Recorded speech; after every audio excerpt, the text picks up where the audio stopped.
This is Barry Martin Snyder, and our website is luminousself.com and wayofthechrist.net.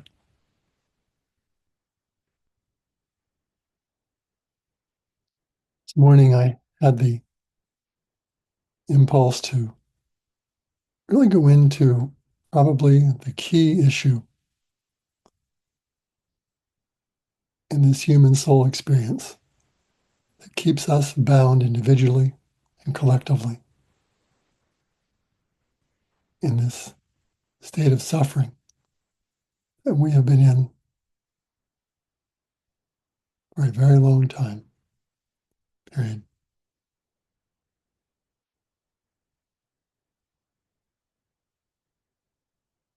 All of the distortions that appear within and without have one root cause: the illusion of separation. I'm sure most of you know this, at least on a cognitive level. That's why we're all seeking this illusory oneness that seems so hard to find.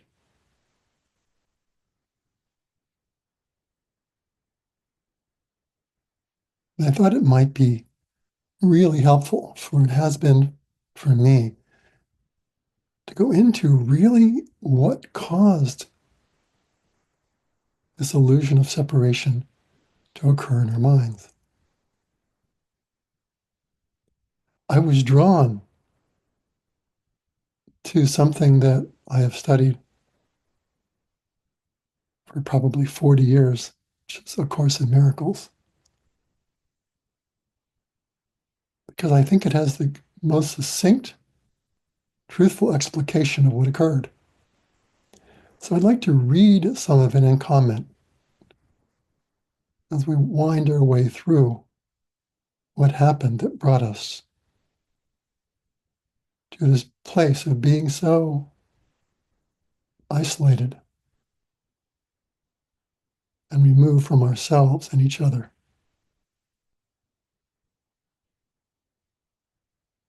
It is in chapter 2 of the text, which is called The Separation and the Atonement. This first section is called The Origins of Separation. So I'll read. To extend is a fundamental aspect of God, which he gave to his Son. I hope you can get past the pronouns here. It was a difficult thing for me in the beginning, but they really mean nothing if we can just let them aside. In the creation, God extended himself to his creations and imbued them with a loving will to create. You have not only been created fully, but you have also been created perfect. There is no emptiness in you because your likeness to your Creator. Because of your likeness to your Creator, you are creative.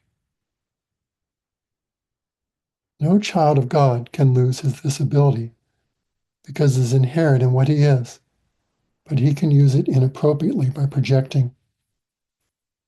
The inappropriate use of extension or projection occurs when you believe that some emptiness or lack exists in you, and you can fill it with your own ideas instead of the truth.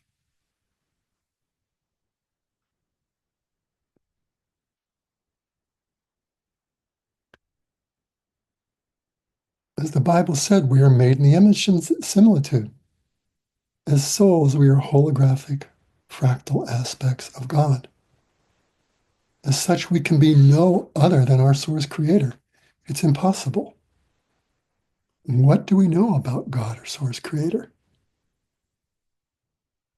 We know that it is omniscient, which simply means that its mind, with all caps, is the only mind that is.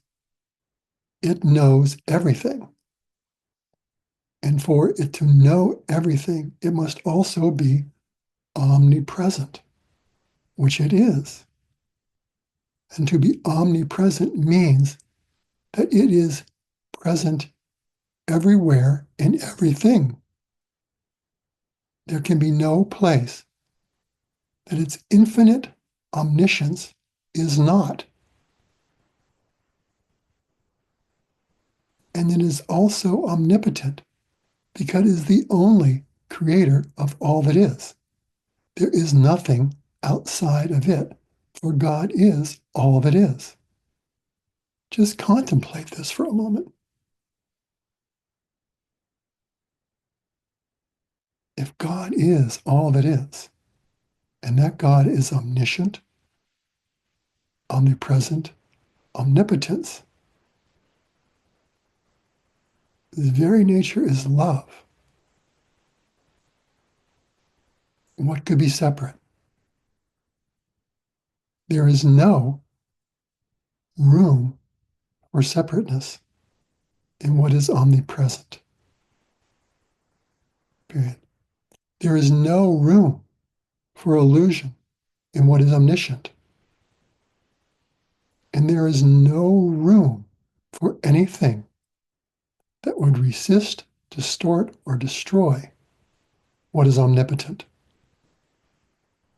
To understand this completely and fully might be the most important breakthrough our minds can have. And it can wipe out this illusion of separation completely when fully grasped and internalized. Now consider that this source creator that created all things in its desire to know itself,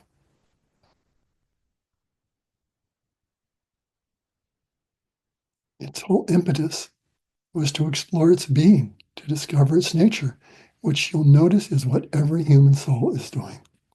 Who am I? What is this all about? Why am I here?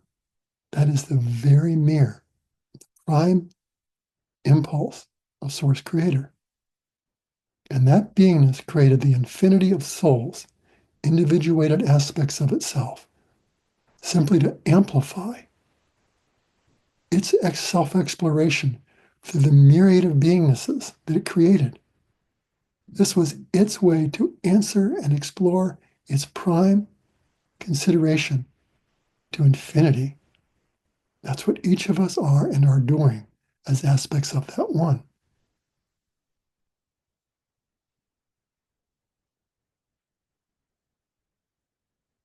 Because it is total oneness, because there is nothing outside of itself, because it created all of its creations through its omnipresent, omniscient mind. Everything that exists in creation is part of that mind. Again, all caps, the one mind. Nothing can be outside of it because it is omnipresent.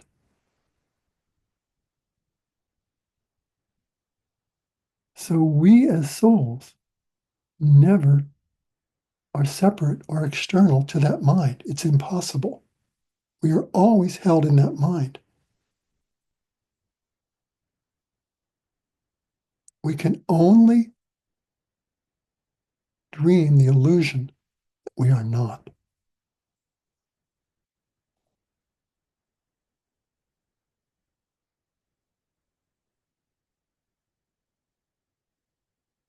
We can only dream the illusion that we can be separate in this multidimensional, holographic multiverse with an infinity of souls and group souls, beingness on many levels, extending and projecting creation. We live in a world of infinity of holographic realities, virtual realities. Each one of those a self-contained reality of itself. And ensconced and penetrated by various other realities, all holograms. Karen and I jokingly call it bubbles within bubbles.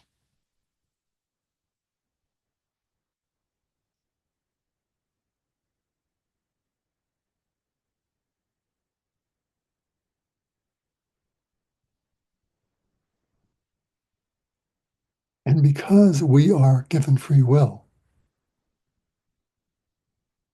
we can either extend our true nature as holographic aspects of the one source creator, or we can project something other. Projection comes from our own apparent separate mind. The mind of I, me, and mine. But the very idea that this mind as a separate mind can exist has to be illusory, because there is only one mind and we are contained within that mind.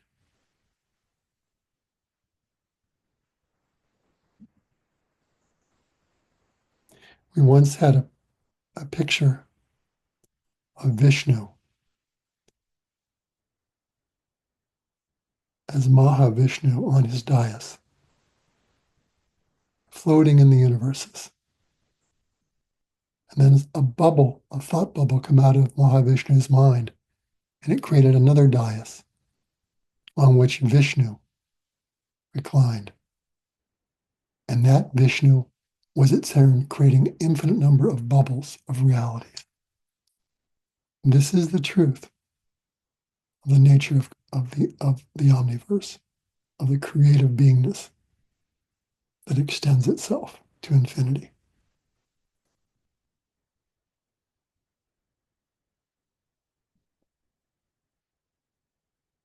There are 4 steps in the fall into the illusion of separation that the Course quotes.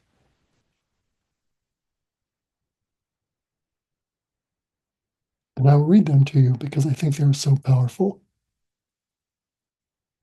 First, you believe that what God created can be changed by your own mind. We just talked about that. If God is omnipotent, omniscient creation, how can we little small human fractal souls,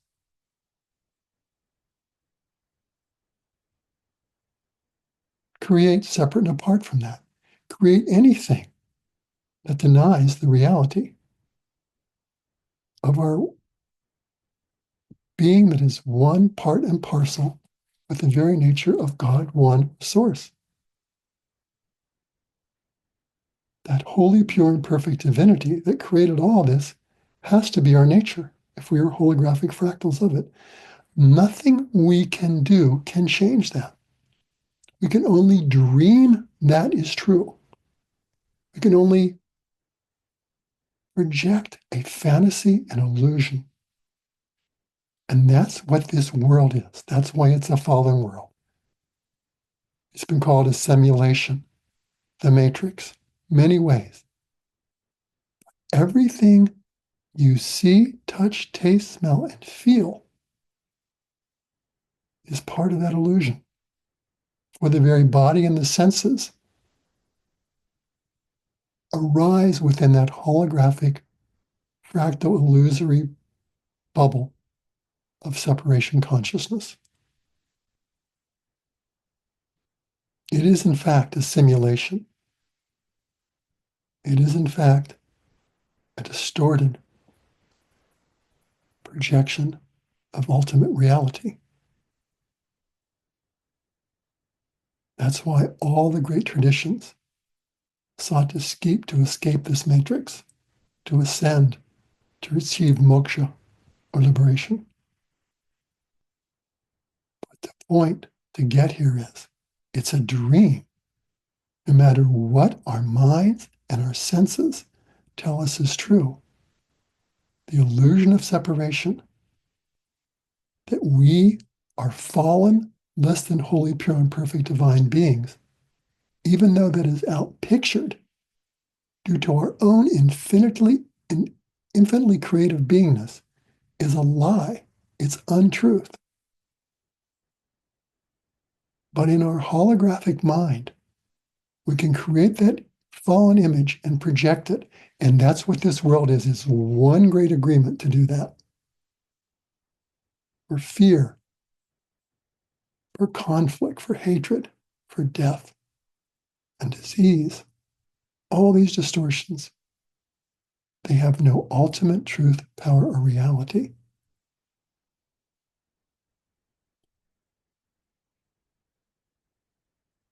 Which takes us to the second point. What you believe that what is perfect can be rendered imperfect or lacking. We just talked about that. We are wholly pure and perfect fractals of God, one all that is. And God is omnipotent, omnipresent divinity, and we are parts of that. There's no way that can be changed.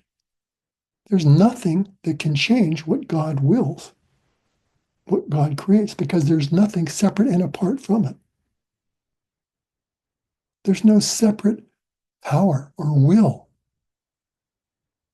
apart from that. That's one of the great illusions of this realm. Some illusory dark material power that has power over us. It's a lie. It's an illusion. And third, you can believe that you can distort the creations of God, including yourself. Isn't that what we've fallen into?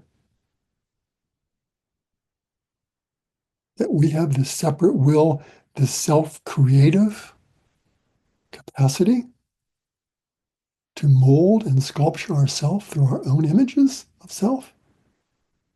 Isn't that what happens to a personality as it evolves and forms its identity patterns? This is who I am. This is what I want to show the world. This is what I fear I am not and want to hide from the world in my shadow. Denying all the while what's beneath both of those false aspects of self or personality, which is what I truly am, which is neither of these two, or what is true below it all can never be changed. The Course says forth, you believe that you can create yourself, and the direction of your creation is up to you. I hope you can see now how false this must be. In this holographic sub-bubble of illusion that this group mind of humanity has created, believing that we can believe in sin or fallen nature, we can fall into such seemingly degraded states of soul consciousness where evil is rife, running amok. That is a testimony to how deep our illusion is and how much we have projected just collectively in this belief in separation to create what seems like a totally real world of evil and suffering and darkness. It is so real to this mind informed by the senses and the part of the mind that believes itself separate and apart from the only mind that is. But see how in principle it is so simple. It is black and white. None of it's true.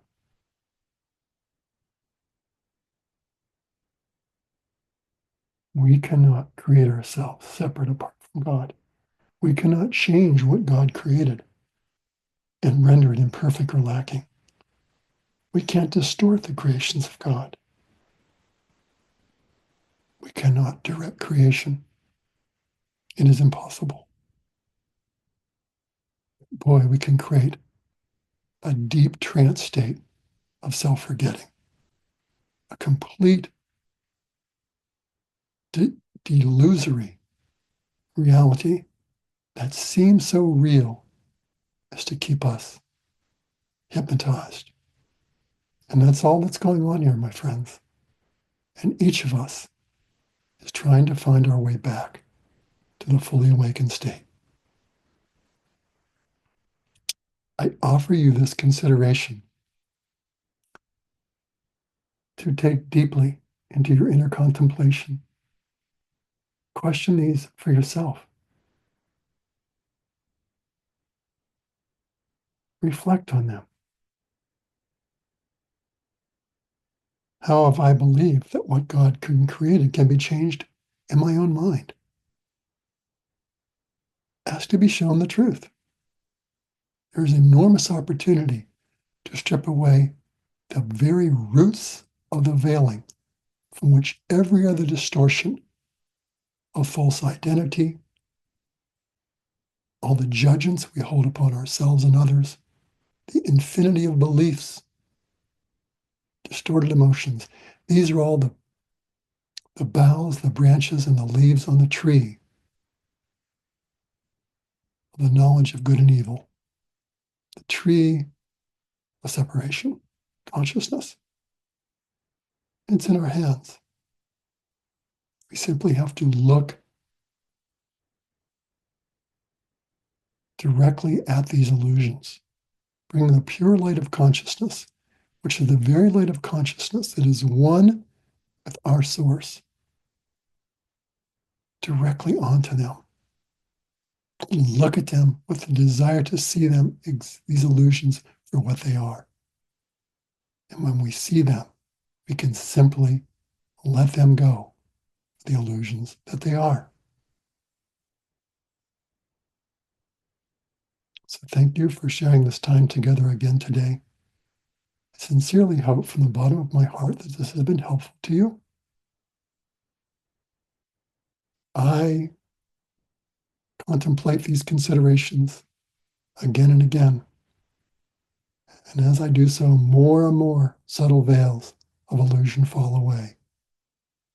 And more I awaken to the truth of who and what I am, and you are, and we are collectively. As Ram Dass said, we are all walking together on our way home.